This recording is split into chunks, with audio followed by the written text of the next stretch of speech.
tentang gimana caranya kita punya keberanian dan kemantapan azam buat mengambil sebuah keputusan besar dalam hidup kita. Kalau kita analogiin tuh kayak misalnya seorang cewek lagi mau pulang ke Bandung dari luar kota nih. Terus dia pesan mobil rental dengan drivernya, gak kenal dengan drivernya. Tiba-tiba driver itu datang, terus penampilan drivernya kayak serem gitu. Si ceweknya gak kenal, penampilan drivernya agak serem. Terus secara gayanya juga driver ini orangnya kayak menakutkan gitu. Pasti si cewek ini juga gak akan nyaman untuk bisa pakai mobil itu dengan driver itu pulang dari misalnya sebutlah dari Jakarta ke Bandung atau dari Pangandaran ke Bandung pakai mobil rental dengan driver kayak gitu malam hari, pasti nggak nyaman. Kalau dia bisa milih pasti dia akan ganti.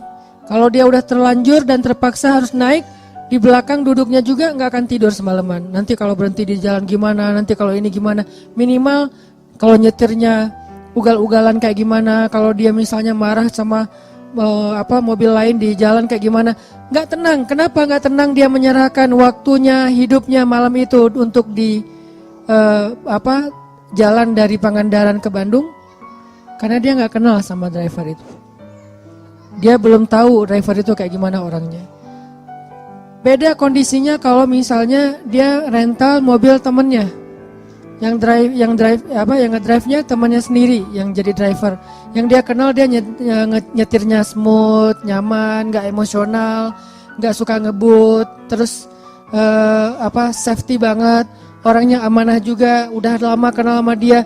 Pasti dengan tenang dia akan ikut mobil itu dan duduk di belakang tidur sampai ke Bandung. Artinya di sini masalahnya adalah kenal dengan tidak kenal, sehingga kita jadi trust atau enggak. Ke Allah juga kayak gitu. Kalau kita nggak kenal kebesaran Allah, nggak tahu track record bahwa Allah itu udah sering banget ngebuktiin orang yang berani mengambil resiko dengan nama Allah, Allah pasti bantu. Allah kalau misalnya iman seseorang itu ajaib, pasti Allah ngasih banyak keajaiban. Kalau imannya biasa-biasa aja, Allah kasih hal-hal yang biasa. Kalau dia nggak tahu pembuktian kayak gini, nggak ngelihat kebesaran Allah dalam banyak cerita-cerita orang lain, mungkin dia jadi agak-agak ragu untuk bisa mengambil keputusan besar dalam hidupnya. Untuk itulah kita butuh tajdidul iman, memperbaharui iman. Kita dengar cerita-cerita orang gimana Allah ngasih rezeki kepada dia. Kita baca kisah-kisah di zaman dahulu. Kita lihat ayat-ayat kebesaran Allah, gimana Allah memberi rezeki kepada makhluk. Gimana Allah memberikan takdir kepada makhluk. Makin banyak ayat-ayat kebesaran Allah yang kita perhatikan, semakin kita muncul keberanian untuk mengambil keputusan besar. Itu yang tadi saya baca di sholat Isya, ayat ketika Nabi Uzair mencari tahu tentang kebesaran Allah saat beliau mengunjungi sebuah negeri yang sudah hancur, sudah tidak mungkin lagi dibangun, hancur sehancur-hancurnya. Terus Nabi Uzair bertanya, bagaimana cara Allah menghidupkan negeri kayak gini? Dan waktu itu Nabi Uzair lagi jalan ke negeri itu ngelewatin pakai keledai, terus beliau bawa kayak semacam kue atau roti dengan susu. Keledai, roti, susu, jalan. Ketika ngelihat negeri yang sudah hancur-hancurnya, sudah binasa sekian puluh tahun, gak mungkin lagi dibangkitkan negeri itu, tiba-tiba Uzair bertanya, gimana cara Allah menghidupkan negeri yang sudah hancur ini? Lalu Allah Subhanahu wa taala membuat Uzair mengantuk, beliau tidur dan mengikat keledainya di sebuah tempat dan meletakkan susu dan kuenya di sebelah beliau tidur. Ternyata Allah menidurkan Uzair selama mi'ata'am, 100 tahun. Jadi kalau Ashabul Kahfi itu sekitar 300 tahun sekian, kalau Uzair 100 tahun, 1 abad. Tadi ketika Uzair pergi meninggalkan negerinya untuk sampai ke negeri tersebut, dia tuh meninggalkan keluarganya, dia meninggalkan pembantunya. Nah kemudian Uzair pun berangkat dan tertidur di situ 100 tahun. Setelah 100 tahun Uzair bangkit dari tidurnya Allah bangunkan. Pas dibangunkan datang malaikat. Malaikat bertanya kepada Uzair, "Kam labist? Berapa lama kamu tidur di sini?" Uzair menjawab, "Labistu yauman au ba'da yaum." Saya tidur di sini sehari atau setengah hari. Rasanya kayak setengah hari doang tidurnya, tapi enak gitu badannya, kayak tidur pula seharian. Terus malaikat itu mengatakan, "Enggak. Kamu tidur di sini selama mi'ata am, 100 tahun. Apa buktinya? Coba kamu lihat keledai kamu. Keledainya sudah menjadi tulang belulang, sudah tidak ada lagi daging, kulit, benar-benar udah jadi tulang. Seperti bangkai tulang hewan yang ada di tengah padang pasir, udah habis 100 tahun. Tapi coba kamu lihat makanan kamu masih seperti baru ditinggalkan tadi dan masih hangat. Jadi kayak roti gitu, baru ditaruh, itu kayak baru naruh beberapa menit yang lalu, masih hangat, rotinya masih lembut, belum kering sama sekali. Jadi Allah kasih dua kondisi yang berbeda dengan waktu yang sama. Yang satu 100 tahun sudah jadi tulang belulang, yang satu yang harusnya nggak usah tunggu 100 tahun, sehari juga basi kan. Kalau keledai ditinggal beberapa hari mungkin masih bertahan nih, lemah, mungkin lama-lama mati dan nggak langsung jadi tulang. Tapi kalau roti sehari juga udah basi. Hari ketiga udah keluar jamur, lama-lama keluar ulat dan habis gak ada sisa. Tapi yang harusnya sehari basi masih hangat. Yang harusnya beberapa minggu baru menjadi tulang, malah sudah menjadi tulang belulang. Akhirnya malaikat ini kemudian menyebut nama Allah, tiba-tiba tulang belulang keledai itu disatukan lagi, dirangkaikan lagi, kemudian dagingnya membalut tulang, lalu kulitnya membalut daging. Tiba-tiba keledai itu kayak apa ya, kayak rewind gitu ya, kayak balik lagi gitu. Tiba-tiba dia jadi hidup. Dan ini nggak pakai aplikasi loh, benar-benar nyata gitu, bukan pakai aplikasi editan atau apa. Tiba-tiba jadi hidup lagi. Dan keledai itu persis seperti ketika tadi Uzair tinggalkan saat sebelum beliau tidur. Disinilah Uzair mengatakan, "A'lamu annallaha ala kulli syai'in qadir." Sekarang saya mengerti Allah itu emang maha kuasa atas apapun juga, bisa apa aja, nggak ada yang nggak bisa. Nah, tajrid iman. Kalau cara Nabi Uzair mentajrid iman dengan hal-hal yang kayak gini, karena beliau imannya ajaib, makanya dikasihlah mujizat-mujizat yang di atas nalar kita.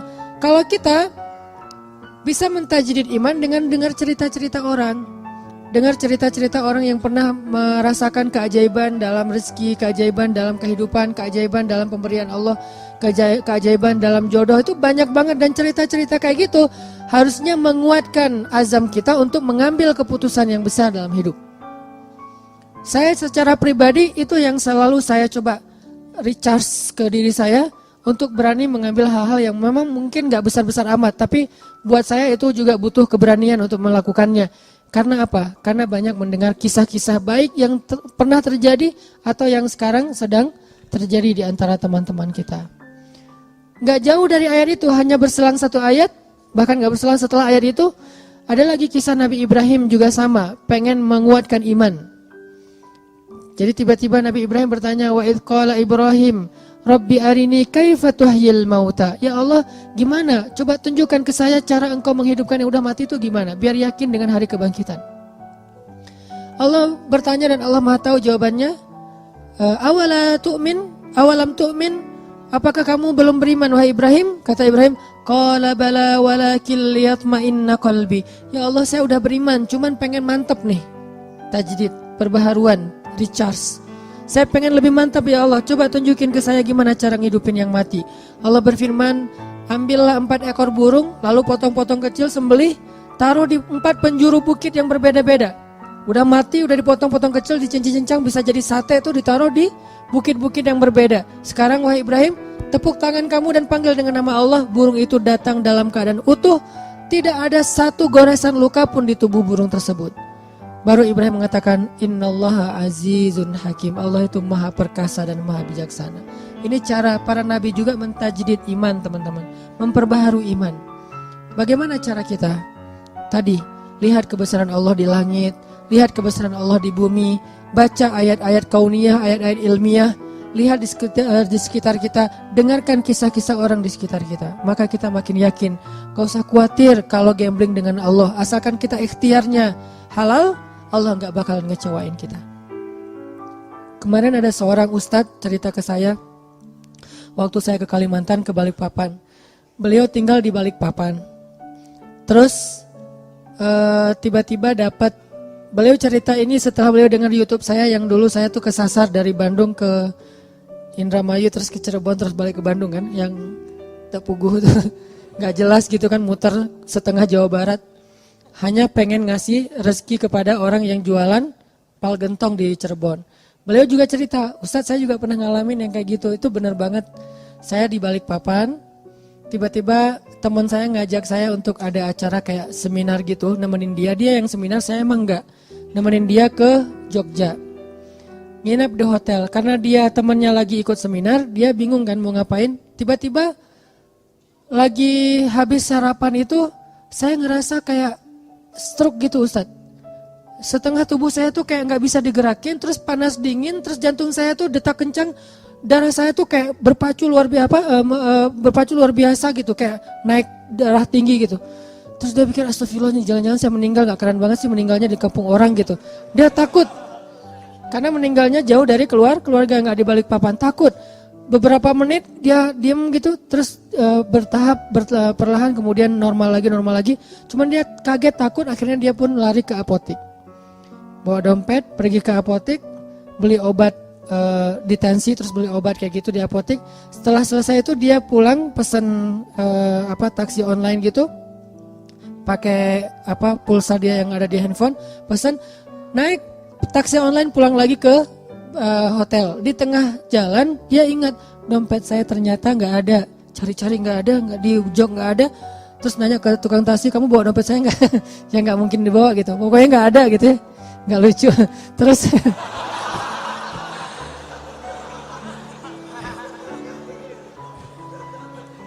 ternyata komennya yang lucu. Terus dia nyari-nyari nggak nemu, dia bilang, Pak boleh nggak saya balik lagi ke sana? Sampai di hotel dia order lagi, balik lagi ke apotek. Sampai di apotek ternyata kata apotekernya, ada Pak tadi saya nemu dompet Bapak, cuman dibawa sama security. Saya kasih ke security, dibawa. Pergilah ke security, ke pos satpam. Ternyata pos satpamnya lagi jemput anaknya. Nunggulah dia beberapa jam sambil satpamnya jemput anaknya, ditelepon karena udah ganti seat. Terus telepon, satpamnya datang. Pas datang akhirnya dia karena merasa ini di sini ada dompet, ada duit, ada ATM, ada SIM, ada KTP, pokoknya banyak kartu berharga. Dia ngerasa satpam ini berjasa buat dia, dikasihlah entah 100.000 entah 200.000. Satpam ini mengatakan, alhamdulillah, masya Allah, alhamdulillah, saya baru aja tadi kepikiran pengen bayar sekolah anak saya, tapi belum dapat pinjaman, makanya tadi saya lama ngejemput tuh nyari pinjaman dan belum nemu, belum dapat. Makasih ya Pak, ini dapat 100.000 itu untuk bayar sekolah anaknya. Baru beliau sadar, benar ya. Ujuk-ujuk teman saya ngajak saya nemenin dia seminar ke Jogja. Terus habis sarapan di hotel, tiba-tiba saya stroke supaya saya datang ke apotek. Di apotek itu tiba-tiba dompet saya ketinggalan. Saya balik lagi, ternyata dompet udah dipegang security. Sehingga saya merasa berjasa, saya kasihlah dia 100.000. Tapi jauh-jauh untuk ngasih 100.000 kepada seorang hamba Allah yang Allah pengen ngasih rezeki buat dia. Ini rencana Allah Subhanahu wa taala. Dan gak harus selalu bentuknya sedekah, hadiah, bisa juga bentuknya yang profit, keuntungan dari usaha-usaha kita yang gak nyangka ternyata keuntungannya lebih daripada yang kita pernah bayangin. Ini artinya teman-teman, cerita-cerita kayak gini harusnya nambah yakin kita kalau kita ngambil keputusan besar, sebesar apapun Allah lebih besar. Sebesar apapun resiko yang kita ambil dalam sebuah keputusan, Allah lebih besar. Bukankah kalimatnya Allahu Akbar? Allah Maha Besar, tidak ada yang lebih besar daripada Allah. Jadi kalau tidak ada yang lebih besar daripada Allah, berarti semua kecil kalau di hadapan Allah. Besar di hadapan kita, tapi kecil di hadapan Allah. Semua keputusan kita, semua resiko kita, semua bahaya yang kita takuti, semuanya saghir indallah, kecil di sisi Allah Subhanahu wa taala.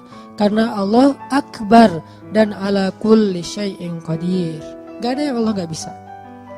Cuman untuk bisa punya keberanian kayak gini, kita terus mentajdid iman kita dengan dengar nasihat-nasihat orang, dengar cerita-cerita orang, kayak gitu teman-teman. Jadi mudah-mudahan dari sekarang kita coba lebih sering mencas iman kita lewat motivasi taklim, lewat bacaan, lewat cerita-cerita teman kita, hal-hal yang ajaib dalam hidup dia. Suatu saat kalau memang kita harus mengambil sebuah keputusan besar, maka kita sudah punya kemantapan hati, sudah yakin sama Allah. Dan keyakinan kita yang dalam itulah modal paling penting kita dalam mengambil keputusan besar.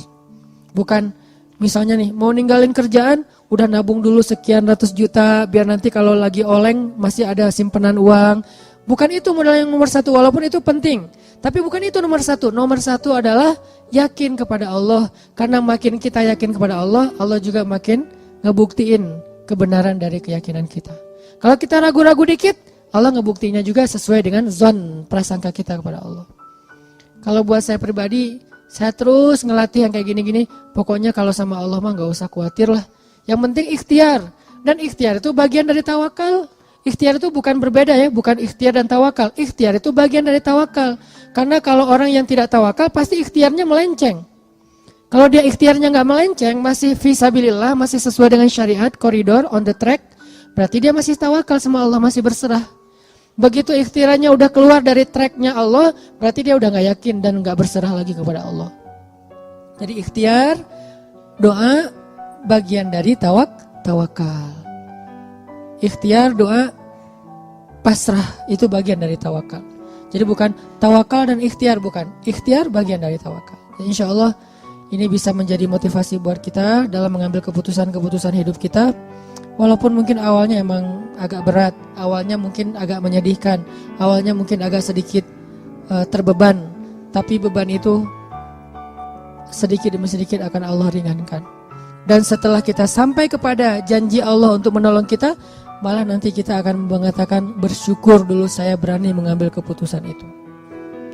Tapi iman kita harus stabil ya. Jangan 2 hari, seminggu, sebulan kemudian kita mulai suudzon sama Allah. Yang tadinya Allah udah mau nolong kita gak jadi. Gara-gara apa? Udah pundung. Allah udah nurunin nih keajaiban dalam hidup kita, pelan-pelan turun ke bumi. Dan itu juga butuh waktu gitu ya. Kenapa butuh waktu kok gak segera? Karena Allah pengen ngelihat kesabaran kita, pengen ngelihat ketahanan iman kita. Pas sudah mau sampai, kita pundung. Naik lagi tuh bantuan kepada Allah. Ya Allah, dia udah pundung gak jadi. Di cancel kan sama kita. Nah terus saja, jangan ada batasnya. Yakin sama Allah mah gak ada batas. Kalau sabar kepada manusia ada batasnya, tapi sabar kepada Allah gak ada batasnya. Sabar kepada manusia ada batasnya, tapi sabar ke Allah gak ada batasnya. Maka mudah-mudahan kita terus husnuzon sama Allah, terus yakin sama Allah dan ngambil keputusan-keputusan hidup kita. Masing-masing punya hajat, punya masalah, dan Allah akan menolong kita. La'allahu khair, la tahzan, innallaha ma'ana. Jangan ngerasa sendiri, jangan berputus asa, jangan khawatir, jangan sedih. Allah bersama kita.